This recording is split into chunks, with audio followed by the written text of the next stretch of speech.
今仔日台湾北部受到风面的影响，各地是拢落正大的雷公雨，嘛造成桃园机场飞行机的机组慢分，也阁有6只飞行机换去小港机场降落。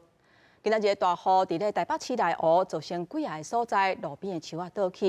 也若伫咧树林甲淡水嘛有发生失电的情形。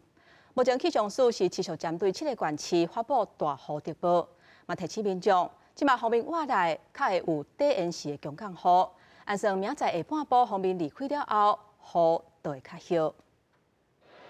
桃园机场的航班执行看板清楚看到，对下晡2点过了后，航班拢显示时间改时。因为台湾北方甲东方的区域天气真歹，大雨是一直下来，雷雨暴影响航机的飞航路线。要拄到飞行机的旅客讲，降落进前半点钟，敢若像坐飞天车相款，真摇真嗨。大概可能有20-30分钟，半个小时。接近台湾的时候，对，接近台湾，对，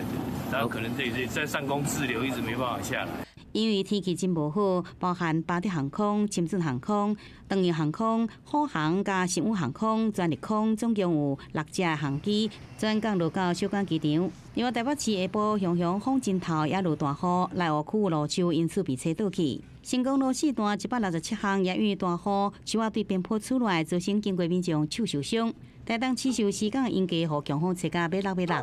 马兰派出所协助做交管，做完交管之后，请他们找工班来马上处理。气象署下晡继续对上北、桃园、新竹县市甲苗栗县发布大雨特报，并且提醒方面接近较有第一时间落大雨的情形。这个雨势都是一波一波的，那这个大部分都是在通过中部以北地区。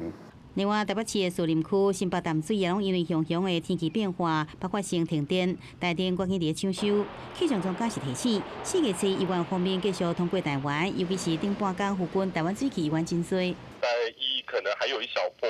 残余的这个锋面的水汽会再通过，但是目前来看的话，不会像这个今天早上那么的强。也若线内有4天的清明连假，气象署也提醒，拜2、拜3是较袂落雨，央过拜4清明时阵，又过另外一波锋面接近，到时阵北东部的水汽会增加，气温下降，天气也变较无稳定。记者综合报道。